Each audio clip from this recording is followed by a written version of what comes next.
So we have, maybe unbeknownst to you guys, we've created new knowledge right there. We now know something that we did not know 5 minutes ago, okay? So my question for you guys is, my in-class folks were about 77 beats per minute. My Zoom folks are about 69 beats per minute. So what have we shown, okay? Clearly, right, our folks that are on Zoom have a lower heart rate, right? You guys believe that? Yeah? Why do you believe that? What gives you confidence in all of that? We've got 77 versus 69. Why do you say that?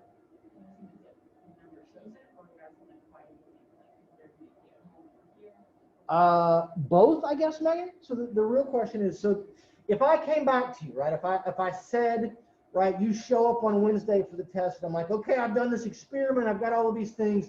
People on Zoom during class have a lower heart rate than people that are actually in class, right? Would you believe it? Would you even think to question it? Like, would you care? Because like that's the thing, right? So numerically, yes, there's a difference, right? There's about an 8 beat per minute difference. Okay, 8 beats per minute. So how do we know if that's real or not? How do we know if that matters or not? Right? So that's going to be one of the things that we're going to try to explore today. So what we're going to do now, okay, and Zoomers, I'm going to put you all in some breakout rooms, is we are going to spend about 10 minutes or so talking about, right, what could have been wrong with this as an experiment? What can we do to make this experiment better? Okay, what do you think we could do to make it better in order to raise the confidence, okay, in whatever our findings are going to be, right? Because what I can tell you is this may be true, but it also might not be true. And there's some reasons why when we look at this, like as a person that does science for a living, I look at it and think, okay, I have some concerns, okay? But there are some things that we could have done that would make me more confident. And I want to try to share that with you guys. As we're going to try to get to today is what should you be looking for, right? What are the things that make an experiment good so that we can be more confident in its results? What are the things that should give us some pause so that we can think, I see this, but maybe I need to dig a little bit deeper, okay? So let's try to do, we'll do 3, Taylor, if you don't mind moving over here, and Liz, you don't mind moving back 1, we'll do 2 groups of 4 here in class for you guys to talk about it, and then I'm going to put we're going to put the folks on, start recording again. And so we'll start off with my folks in the room here, all right? So Hannah, who's going to speak for y'all's group? You can? Okay. What did you guys come up with? What could we have done better? You said have the same number of participants. Okay. The same number of participants in both. So we have 8 on one and 12 on the other. Okay. Good. Separate the groups by sex and weight. Separate the groups by sex and weight. Can you be a little more like what was y'all thinking? What was your thinking on that? You guys think that sex and weight have some influence on heart rate? Is that what the suggestion is? Okay. Interesting. Interesting. I don't know that sex does necessarily, but weight might. Okay, kind of indirectly. Okay, what else? Okay, like what are you thinking? Like what? Okay. Anybody took cocaine or something before they got here? Right, Nick's like, that was me. Had coffee, okay. And cocaine. Whatever, whatever works, right? I took my Adderall this morning. You took your Adderall, okay. Crazily enough, and this is in some ways apropos of all of this because it could have had some influence on this. So Friday, I'm walking in I park in the parking garage, out over there kind of next to whatever we call the new housing stuff. So I park in the parking garage and I start walking to come into the to come into my office, and I'm kind of walking down kind of that sidewalk that runs between the maintenance stuff and the Huff. And I lived in a dorm for 3 years. Various things. Like, I have a pretty good sense of what marijuana smells like, right? And I get to the door and I'm kind of looking around like, I smell marijuana, like close. And my first thought was, well, clearly someone is like in their car smoking, right? Which is whatever, to each their own. Maybe it's medicinal, maybe it's not. What I'm not, not going to be that guy. The guys that live 2 doors down from us in the dorm, that's all they did every day.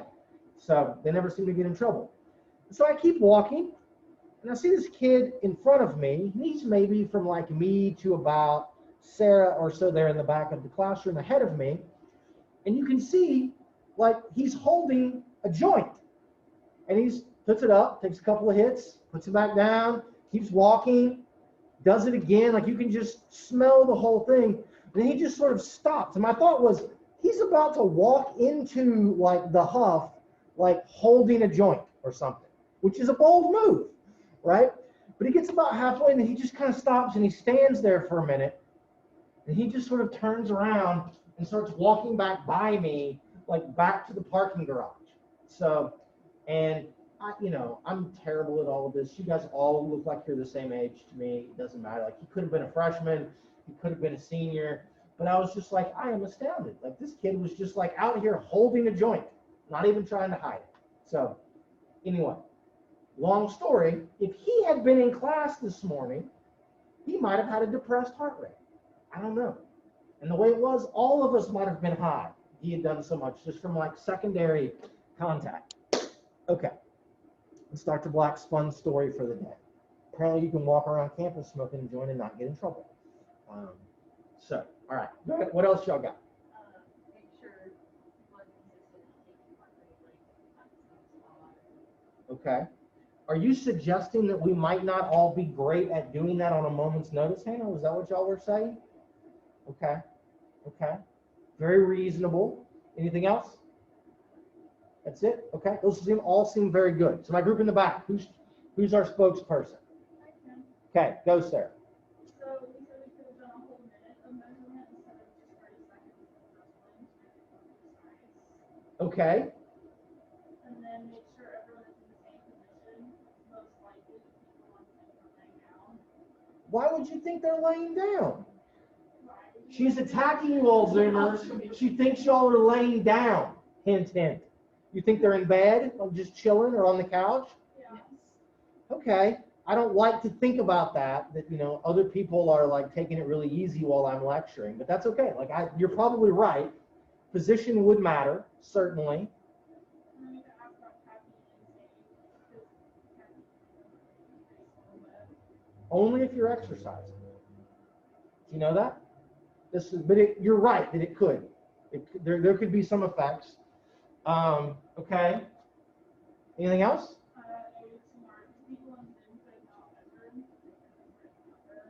You mean the ones that all were writing the same numbers down, where it was like 70, 68, 70, 68, 70, 68? Think they could have just been copying? Again, Zoomers, we're calling y'all liars, okay? They're attacking your character, okay? And then the people in class, some could have like walked a while to get here. Mm-hmm. Okay. Okay. So there we go. All right. There we go. Let's see then. Those are all very, very good, guys. You guys did really well. Okay. Now let's see what our folks that were on Zoom came up with. Okay. We'll scroll back up in the chat and we'll start back at the top. Okay. Saryu's group said take more tries. That's a good idea, right? We could do it once, then we could wait 5 minutes and do it again and then take an average of it. We could have done it today and then do it again on Wednesday or something like that, right? So multiple tries. Maybe there was something weird just about today, right? That seems like a very reasonable kind of thing. Use a heart rate monitor for reliable results. Again, apparently Saryu's group thinks all of us are very bad at taking our own heart rate, which may or may not be true. I really freak out when I tell them that the heart rate monitors also aren't very good. They also are systematically going to over or underestimate a little bit, but that's fine. make sure everyone settles is a standard procedure, right? So did you all do the same thing leading up to this, right? Maybe somebody felt they were late to class and they were running in. Maybe somebody's really calm at home because their dog is laying next to them, which would make me very jealous, right? Something like that. Okay, those are very good. Everyone in the same position, a more clear direction. What are we testing? Okay, I guess that matters. We can have some debates about whether or not you guys as participants need to truly know what it is that we're testing. If that's going to then make you all try to give us results that you think that we want. There's some kind of ethical things that go into that. All right, Derek's group said no control variable. Hey, Derek, did you guys think of what could be a control variable? I agree with you that Yeah. this is not a control variable, but how would we do one for this? Taking like your normal resting heart rate wherever you are and just comparing that to what it is in class. I see. Okay, sure. Okay, we don't know. That makes more sense. Like everybody get up and take it first thing in the morning or something. Then we're going to take it and see if something about being in class is making it. Yeah. Is it class? Is it Zoom? Is it the classroom? Is it me? Is it your neighbor? Right? Those kinds of things. Okay, that's good. That's very good. Janal, have everyone do the same exercise warm-up. Okay, and then test 5 minutes after. Okay, that seems like that's like an interesting thing. Like everybody do jumping jacks for a minute, and then we're all gonna sit down and take it that way. So everybody gets the same kind of a thing. I'm seeing a theme developing on that we didn't have good directions. We didn't have kind of a consistent way of bringing ourselves in. Claire says complete multiple trials. Okay. Emily said we could test the heart rate more often, either more times per class or more class periods. Control class size versus Zoom. Okay. I wanted to control class size versus Zoom, but I don't have that much control over how many of you guys come or don't come to class, but that's a very, very good idea. And then let's see what I think Maddie had the last little bit. Sorry guys, going the wrong way. More controlled. People had to walk. Maybe our Zoom folks weren't walking. Warm up, good. Normalized environmental conditions, right? Again, being counted. Make sure the people on Zoom are standing up or sitting up. I should have done that at least. Had everybody sit up. So this is my naivete as to how you all do things on Zoom when you're at home. That's why nobody wants to show their videos. They're all like laying in bed and things, which is fine. Okay, very good job, guys. Very, very good. Okay, so based upon all of that, what do you guys think? Do you think this is real? If I had to pin you down and make you bet your life on something right now, do you think that the people that are on Zoom really have lower resting, like lower heart rates than our folks that are in class?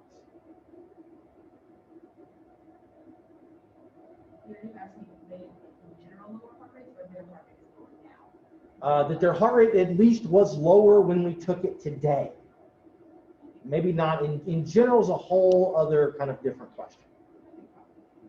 I would say maybe not right outside. Okay. A little bit, because when you're at home, you're more comfortable. You know, I don't want to say stressed, it's not stress here, but you're, you know. Okay, you're at home. That makes perfect sense. Okay. All right. So I'm going to share screen and we're going to start talking about some research stuff. And what I'm hopeful then is that as we go through things, okay, you guys did a really, really nice job with this. As we talk our way through some things today about what makes an experiment good, what makes an experiment bad, we can use this as kind of our callback for our example of, all right, well, if we wanted to apply that to what we did today, how would we have done it? Some of those things we're not going to be able to. But in general, I can give you guys a little bit of kind of this common shared experience we can come back and talk about. Okay? All right. Very good. Closing that. Sharing screen. And then we're going to do this. Okay. So we're going to step back from talking about a very specific type of research question for a few minutes, okay? We need to get ourselves all on the same page about a few things that go into research and doing an experiment and kind of how we ask questions first, and then we'll come back to some of these kinds of things, okay? So the first thing to remember, which I imagine you guys have heard of before, but may have forgotten, is when we do an experiment, okay?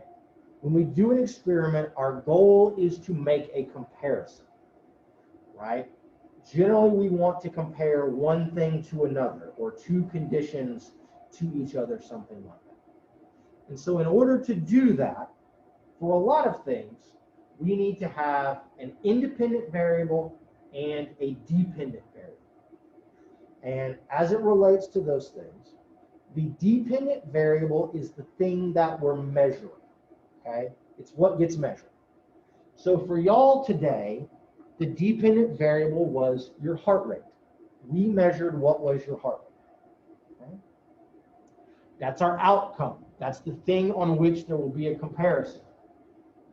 The independent variable is generally considered to be the thing that we're going to manipulate. It's the thing that's different, okay? So for what we did today, we used the independent variable to make two different groups. We had our in-class group and our on-Zoom group. So the group you were in person versus Zoom, that was the independent variable today, okay? In some other instances, independent variables may be the things that we more specifically try to change, okay? It may be something that we form groups on, but it may also be that I'm going to take Taylor, and we're going to test Taylor more than once. And in one condition, we're going to have her run in her tennis shoes that she has on now, and in another instance, we're going to have her run the same distance in like high heels or something, okay? And so in that instance, we're manipulating or we're changing her footwear. We're changing her shoes and seeing how that affects something, okay? So these are two things that we always have to keep in mind. What's our outcome variable? And then what are we manipulating or what are we forming our group on? What is our treatment in some ways, okay?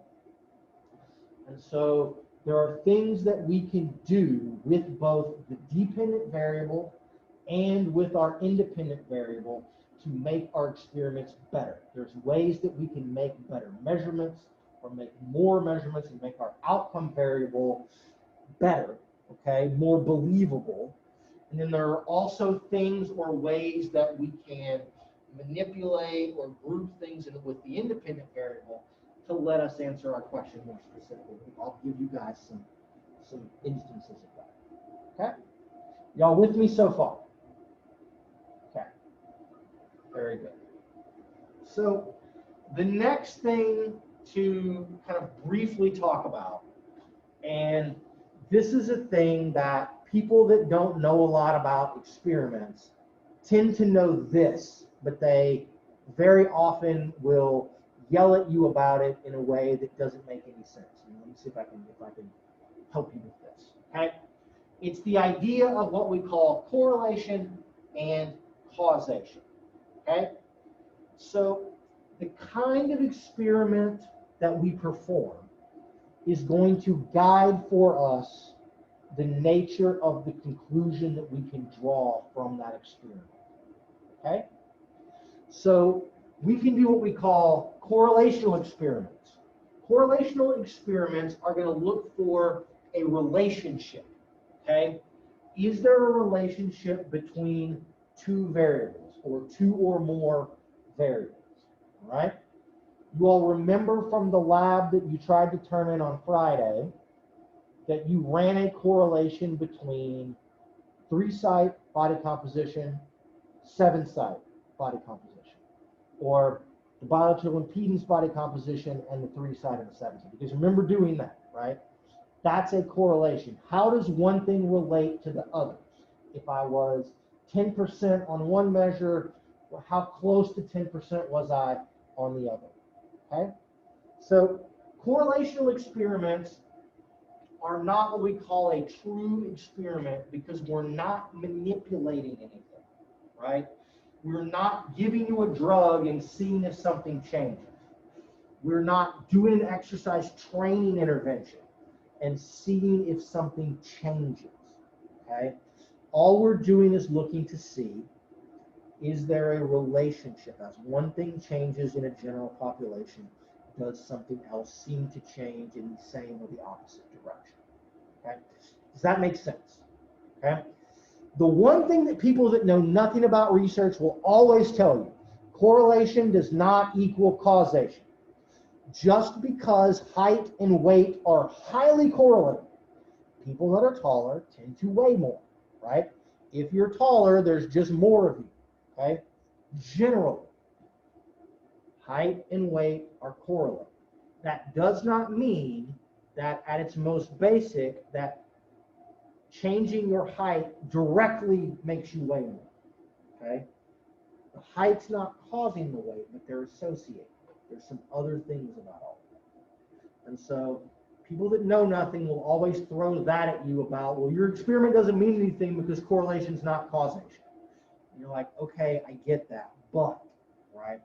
So is there a correlation between mask wearing and social distancing and lack of spread of COVID? Yes. Okay.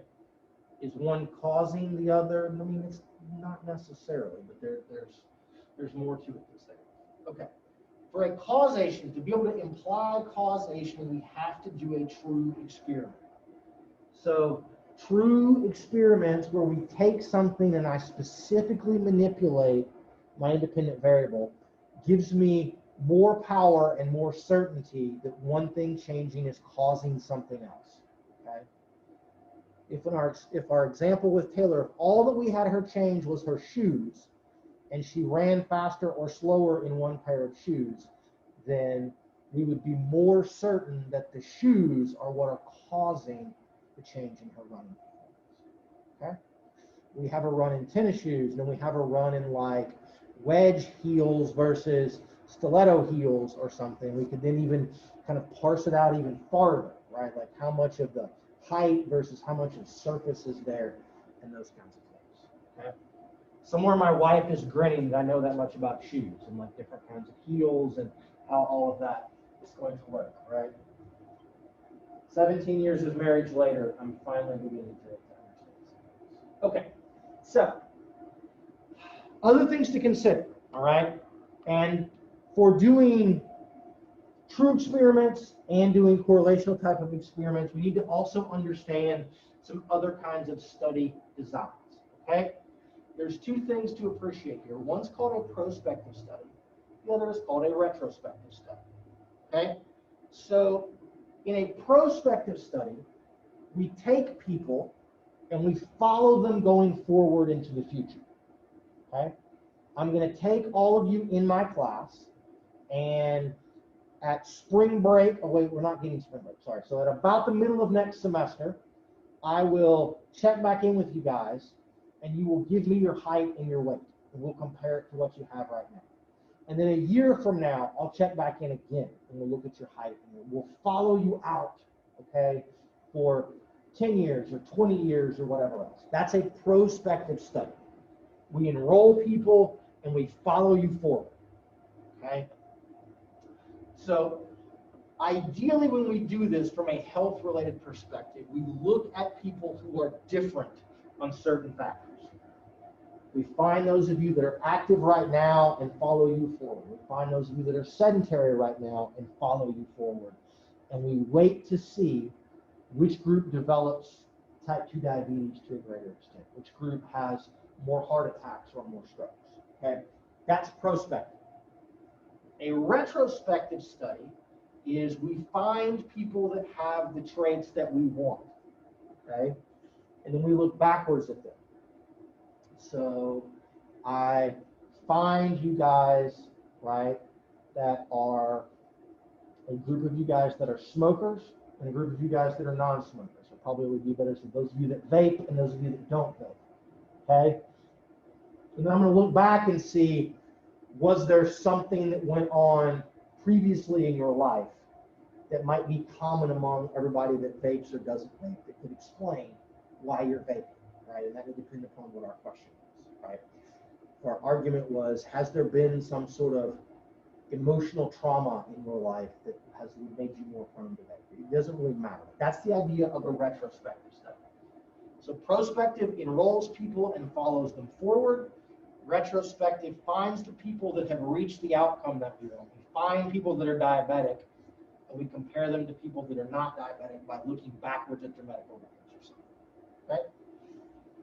Which one of these two things do you guys think is better? Is going to give us the most rich and robust data?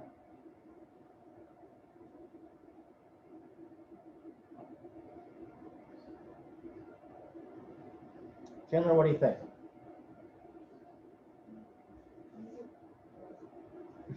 You're absolutely right, okay? Of these two, prospective is better, okay? It's better.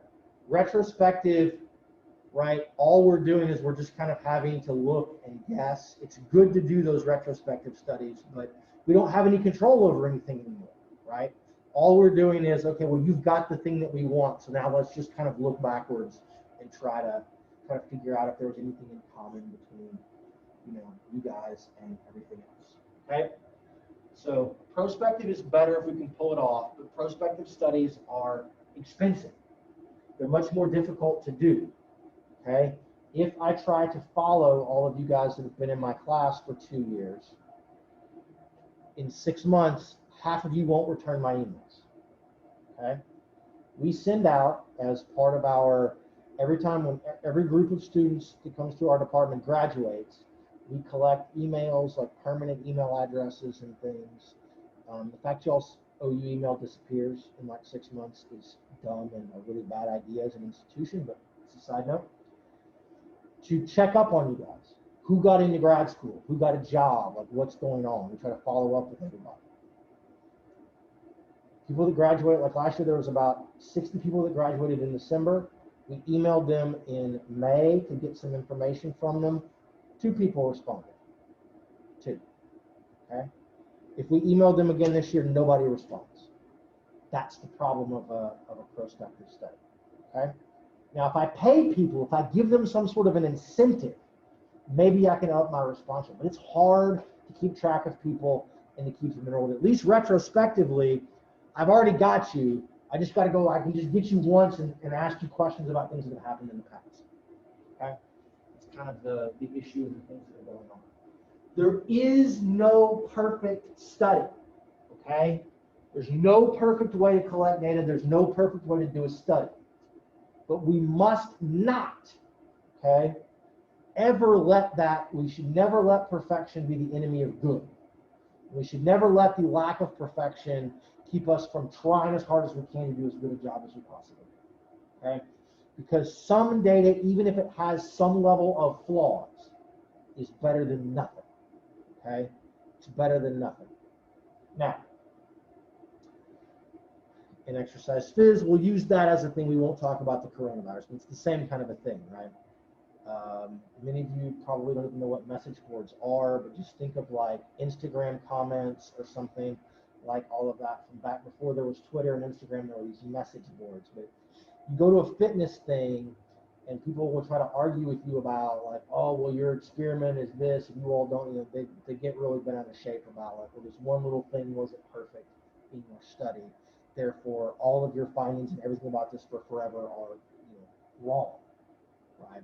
You can use that to kind of manipulate the thing. So just don't kind of keep all of that in mind.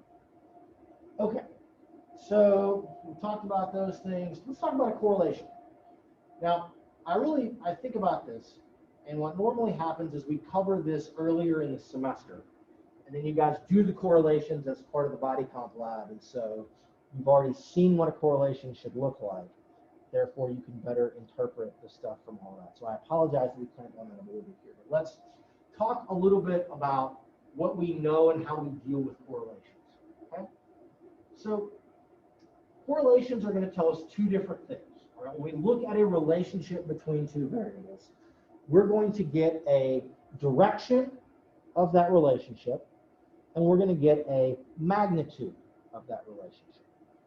So the direction of the relationship tells us very simply, is it positive or is it negative? And what that works out to be is, if a relationship is positive, it means that both of your variables move in the same direction, right? So as height increases, weight also increases. That's a positive relationship, okay? A negative relationship is when one thing goes up and something else goes down, right?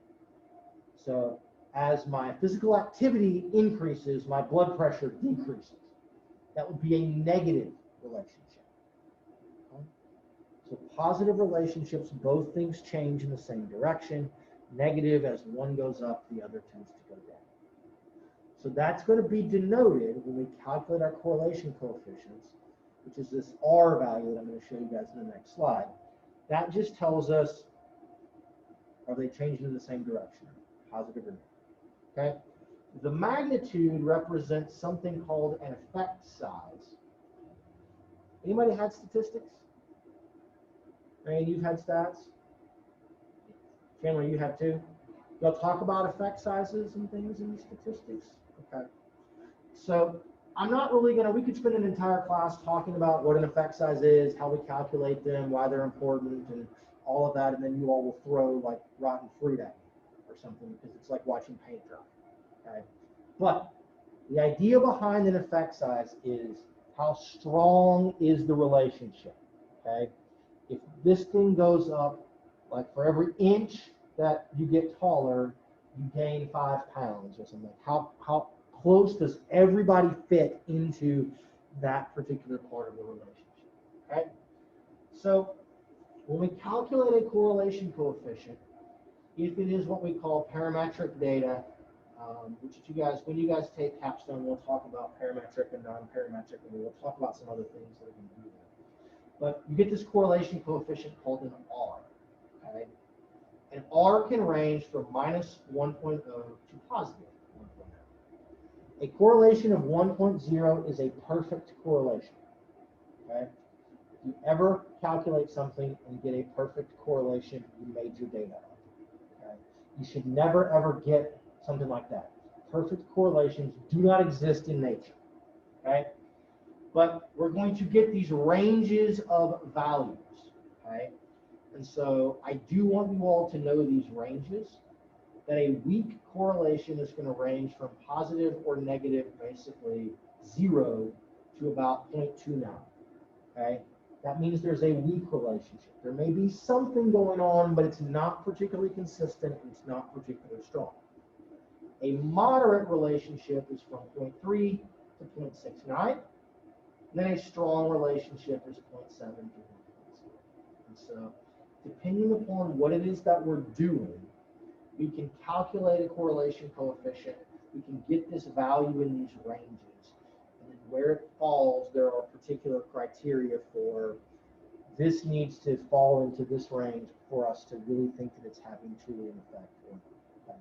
And that's kind of beyond the scope of our class. I just want to give you guys a little bit of this. Okay? So here are some made up data that I will use to illustrate the idea of a weak or a moderate or a strong correlation. And so I completely stole these from a different class that I took. But what you see here on all of these things, these are called a scatter plot, okay? Where every point or every little dot on here, it's actually every little diamond, represents data from one person, okay? And so they have a score on, for the x-axis, it's how many number of days they practice something, and then the y-axis is their score from an average performance rating from 3 judges. So imagine that these are gymnasts, okay? And it's the number of days that they practiced a particular skill, and then the y-axis is the average rating from a judge out of 10 that they got on the performance of that skill. So what you see up here in the top right is a strong positive relationship. And that means that if you look at these data, you guys see if you drew a line of best fit through them, there's this kind of nice diagonally increasing, kind of everything is pretty tight on there, that the more I practice, the higher my score ends up being, right? You guys see all of that. Whereas this moderate positive, there's still, if you squint hard enough, you can kind of see that as we move to the right on practice session that our scores are going up, but it doesn't seem nearly as consistent as it does here. That's our moderate correlation. And then our weak correlation, you look at this and you think, I don't really see anything that's going to be here. When I learned statistics, they called something like this, it looks like a shotgun blast, right? Like you just randomly took a shotgun and just shot some data points up there and it just spreads up, it's just kind of all over the place. There's no real discernible pattern where people that did more practice got a better score. Okay? So that's the general idea of kind of how this works. Okay? You guys with me? Yes, ladies? 11:50. Okay, so we'll start talking about experimental research, then we'll take a little break, and we'll come back and we'll finish this off. Okay, so when I do an experiment, rather than doing correlational research, this is the best way to do things. Okay, I'm going to actually form groups and then manipulate something with my independent variable. And so when we do all of this, we can have what we call cross-sectional experiments versus longitudinal experiments. We can have things where we're going to do what we call an independent group design versus a repeated measures design. Okay?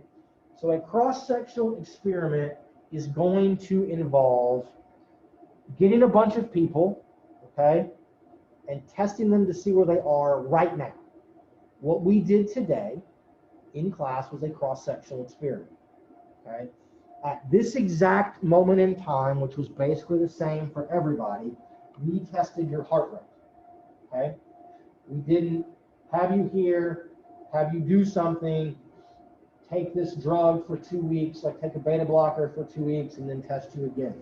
So cross-sectional is how are people doing that differ on something right now. Longitudinal is much like the prospective kind of study design. Longitudinal is I take Megan and we're going to train Megan with breathing exercises or yoga or whatever your thing of choice is for 2 weeks and then test it again. Okay? That's cross-section versus longitudinal. An independent group versus a repeated measure. So independent group design is what we did today.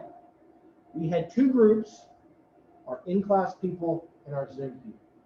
Those groups were different. None of you were in both groups. Okay, does that make sense? So you're either in one group or the other. Right? A repeated measures experiment involves taking all of you and say, everybody come to class today and we're going to test you.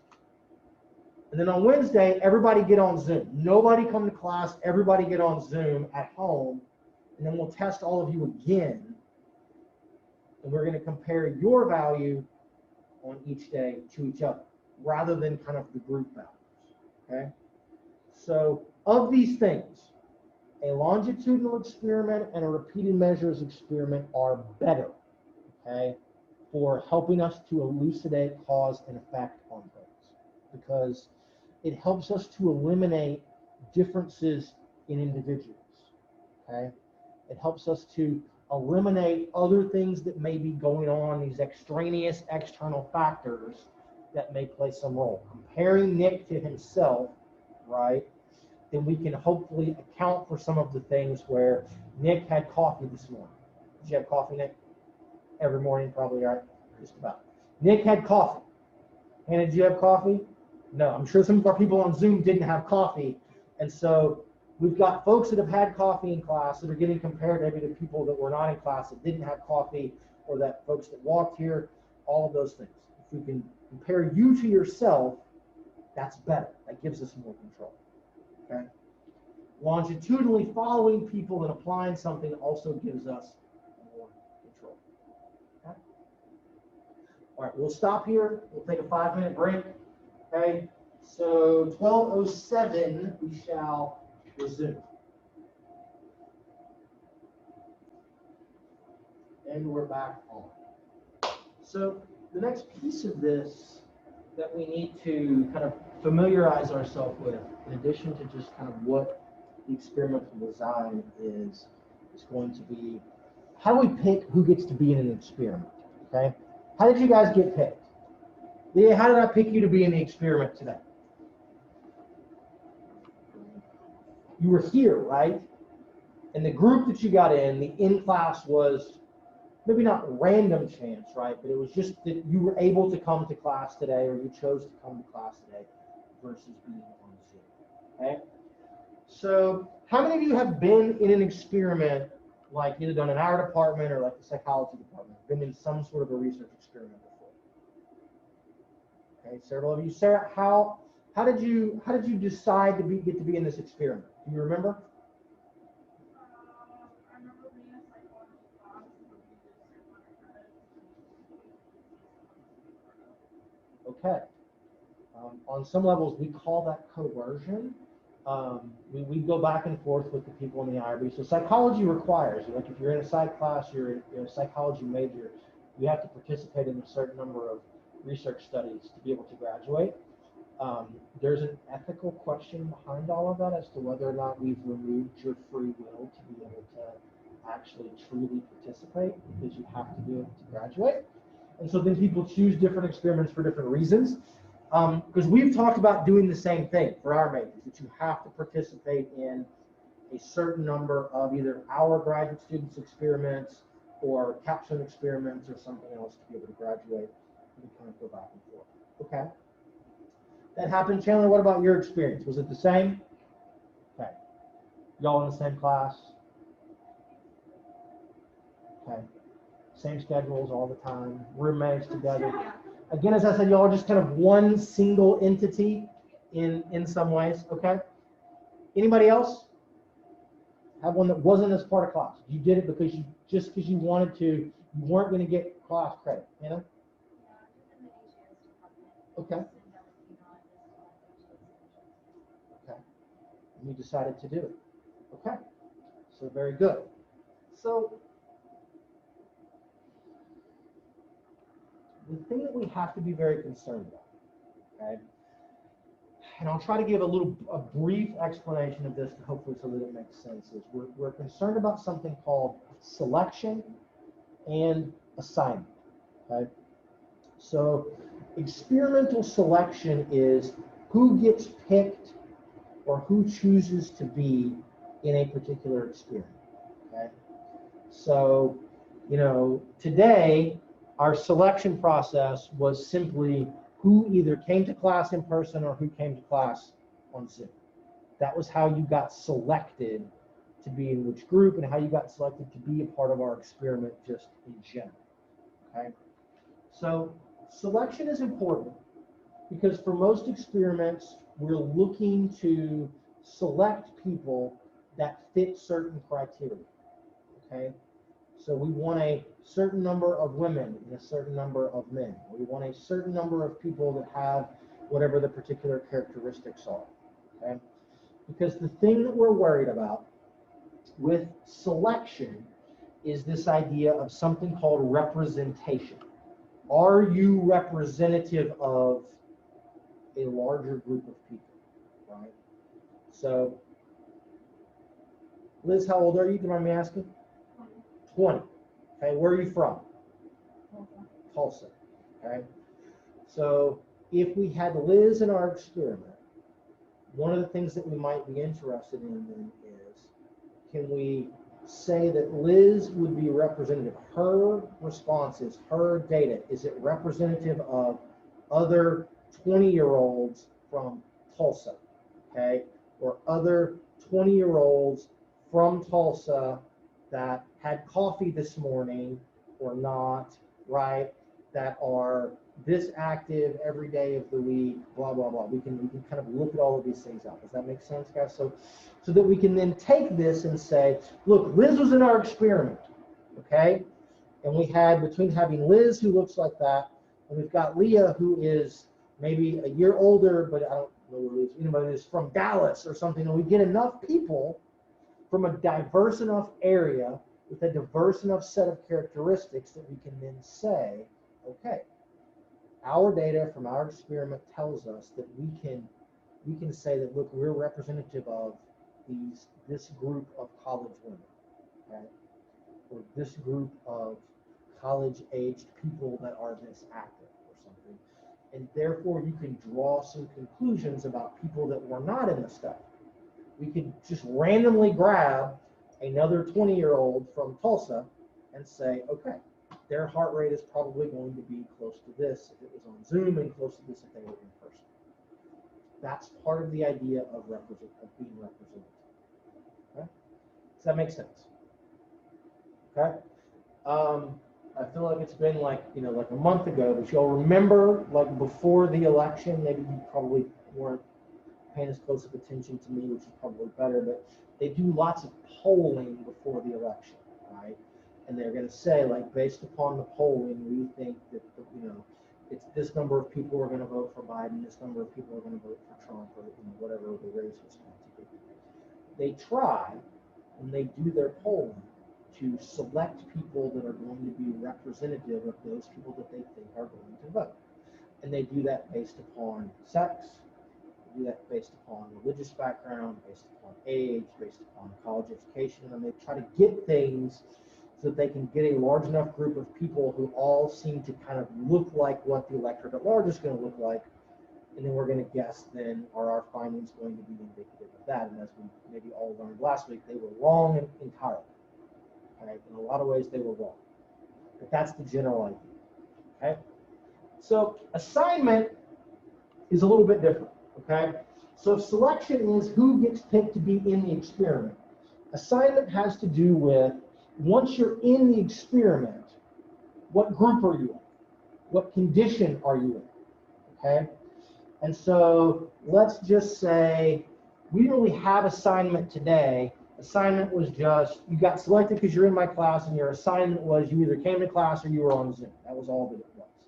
But let's assume that everybody came to class and we did something in class.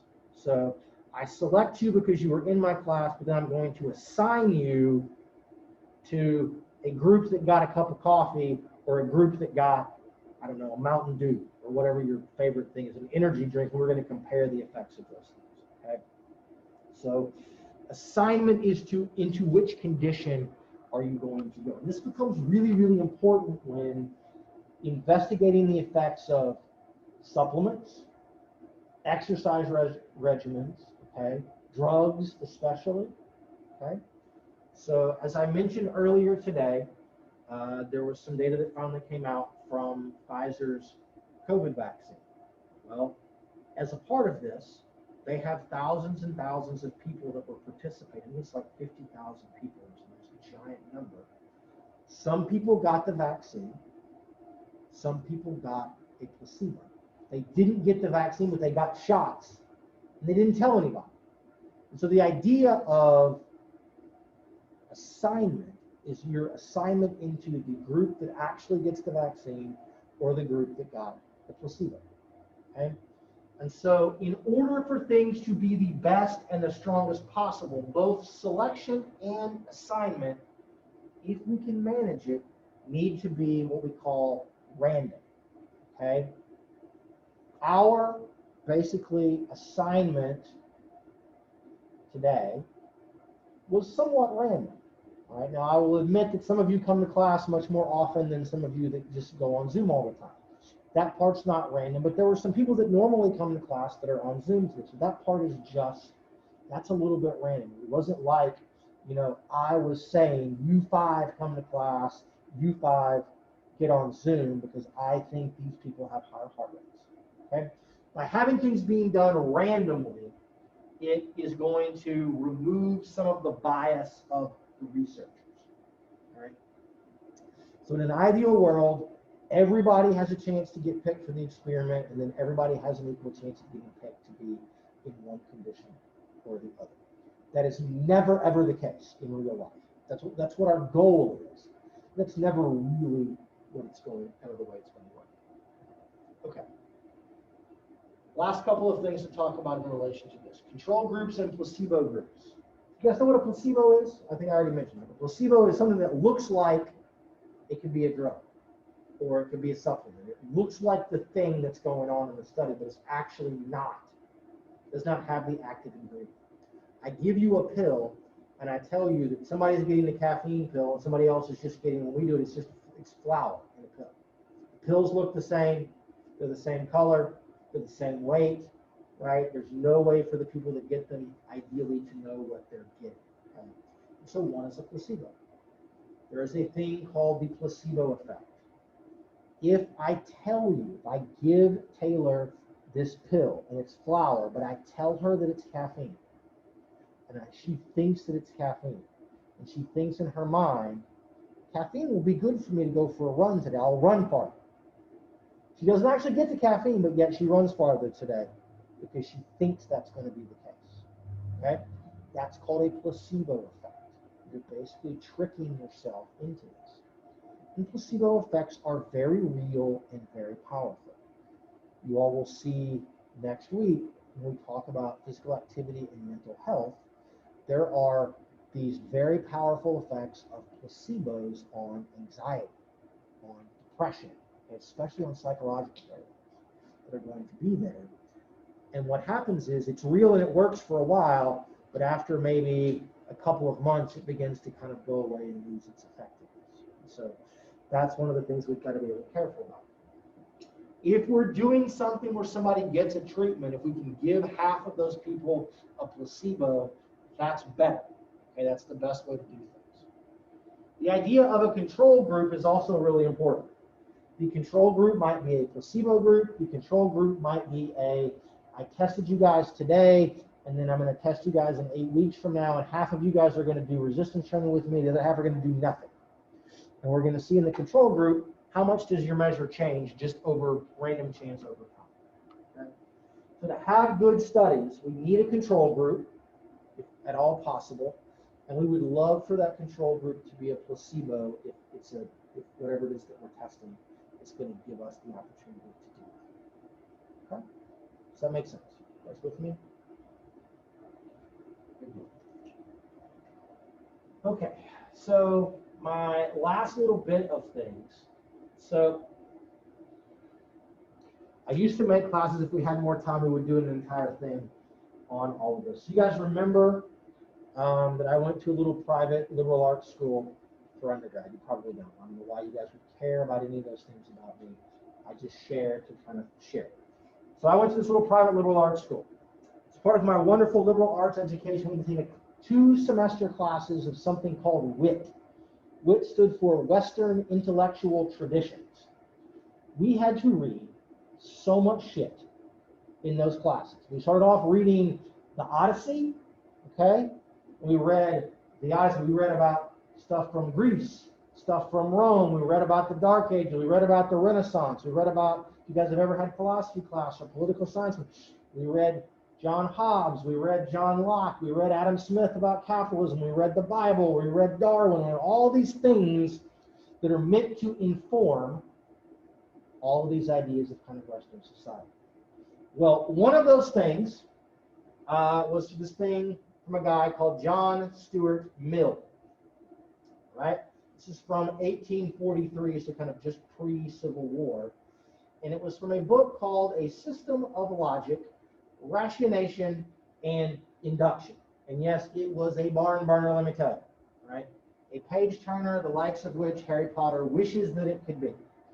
But the idea behind all of this was Mills had something that we called Mills's canons. Right? These were these simple ideas of criteria or rules that we could use to look at something and make some decisions as to whether or not one thing was causing something else. Okay? Now, these things have been adopted, so I've changed kind of how these things are written out, right? But they've been adopted for looking at basically health-related outcomes here with what you guys have. But the idea is going to be the same for everyone, okay? An observed association is more likely to be causal if there is first and foremost, a temporal sequence. Okay? For one thing to cause something else, it has to happen before it, right? If I ask Leah to shove Nick over while he sits in his desk, if Nick fell over, Leah has to shove him before we can say that her shove caused him to go over. If one thing doesn't precede something else, how on earth can it possibly have caused it, right? You have to have been sedentary before you develop type 2 diabetes for us to even have any thought that being sedentary might have caused that, right? One of those things that seems really, really obvious, you've probably never even thought about it, but that's kind of always the way. Again, this is the thing where having a toddler is really nice because she does things and has no idea what the outcome is going to be. And you can like see the wheels like, oh, I did this and I fell down and I didn't like that. I stood up on the chair and jumped at Dad and he didn't catch me. That didn't happen. I didn't catch her. But like she does things and you can just like see like, oh, I do this and then this happens, right? So temporal sequence, you've got to have that, okay? I'm going to come back to strength of association in a second. Consistency, okay? Consistency means that every time Leah pushes Nick, he falls over, okay?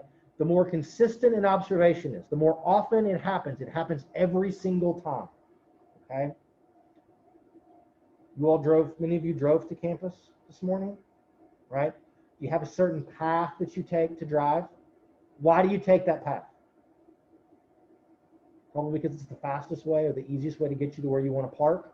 Why do you park where you park? If you don't have a parking pass, where do you park? Right? You probably have a certain spot where like, I'm going to try to go here first, right? And what happens is the more consistently one thing seems to always happen, one thing before something else, and it happens or it has that effect every time or almost every time, that's going to give us some ideas about one is probably causing the other. Okay?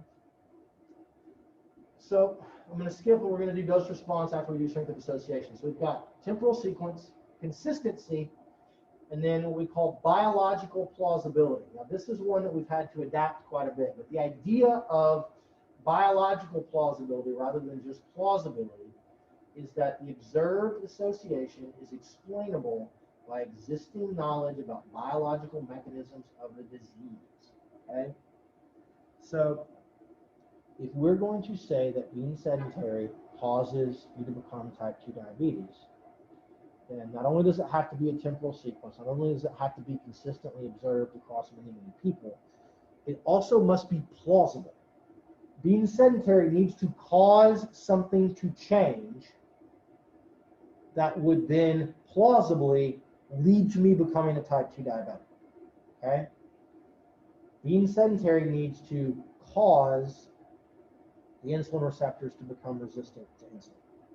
And then that causes me to become a type 2 diabetic. There has to be some sort of a reasonable explanation where doing one thing causes a change in something else, and that change then plausibly explains my development of type 2 diabetes, or my development of an anxiety disorder, or my development of whatever it's going to be. Okay? That's kind of one that is a little bit difficult for everybody. Okay?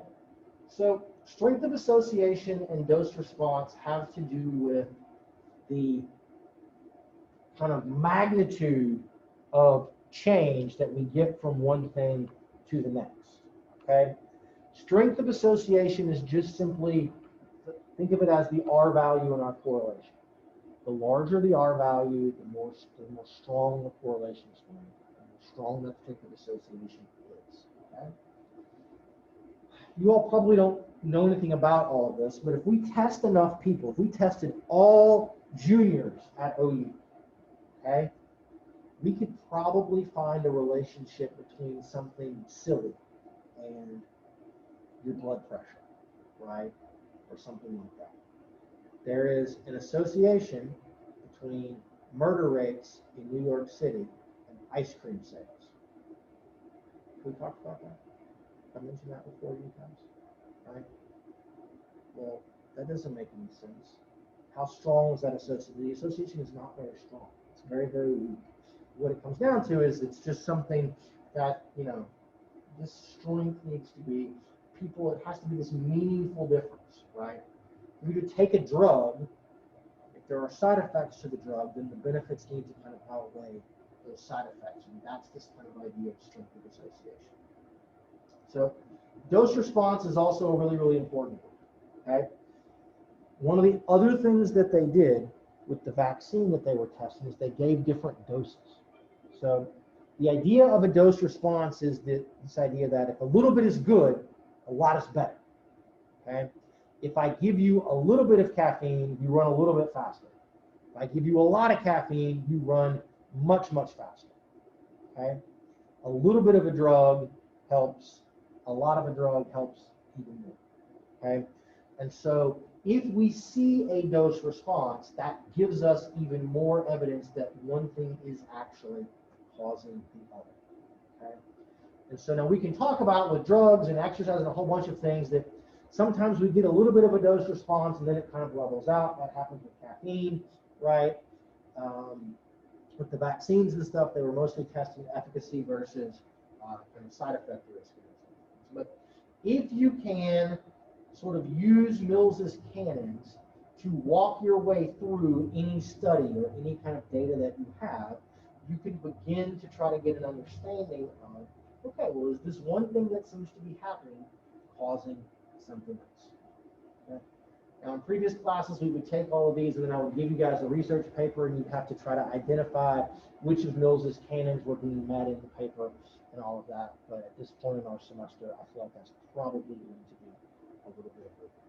Okay, you're not responsible for these. You don't have to know these for the test. This is just, I think, a kind of an interesting way of trying to approach.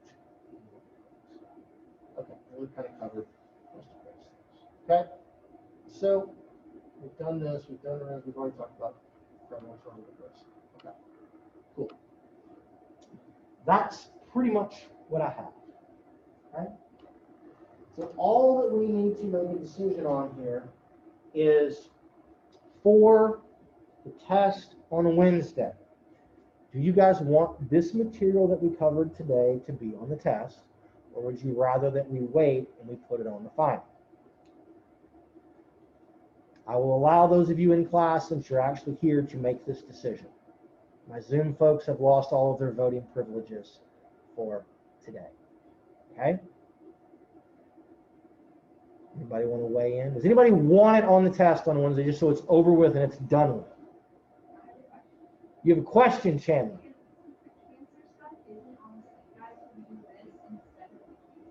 Oh crap, the cancer stuff's on the study guide. Son of a bitch. Sorry.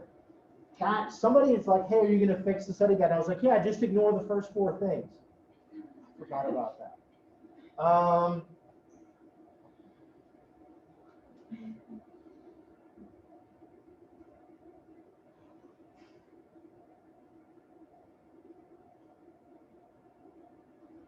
We can do that, or I can put the cancer stuff on the study guide, like right as soon as this is done and get it uploaded while the video is downloading, and you can have the cancer stuff, but not this. I don't know how you guys feel about all of that. If you've got 2 days to look at the cancer stuff, then is that going to be sufficient for that? You're kind of in the same boat either way.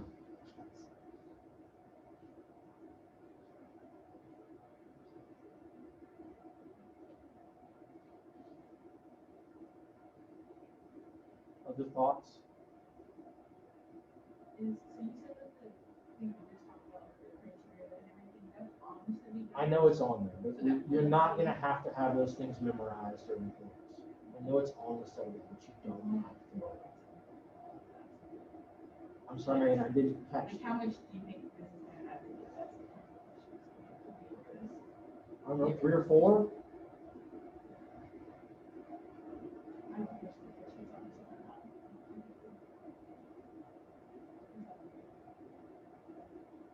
Anybody else? Sarah, your thoughts? I'm just going to go down the line. I'm just, I'll just tell me. What do you think? I mean, I don't really care. This stuff seems pretty easy, so I don't really want to test. Okay. I would rather have more of this and the cancer stuff on the test than Okay. I can appreciate that. You guys are all good students who studied for quite a while beforehand, and you're not a bad student like me who's like, it's the night before, I'm good. I'll just look all this up. Okay? Anybody else? Leah, what do you think? Liz? You guys would have this stuff in the cancer stuff. This versus this over the cancer? Liz, the same? All right. Taylor? You're good with whatever? Okay. Anna? You want all of it? You want the cancer stuff too? Whatever, just anything. But you're okay with this. Okay. Nick, you okay? Yeah. Okay. All right, so command decision is no cancer on the test, but we will do the research method stuff. But you don't have to know Mills's cans. Okay? Okay. Very good. So if you have questions, I'm going to go ahead and stop recording now. If you have questions, I'm going to stop sharing.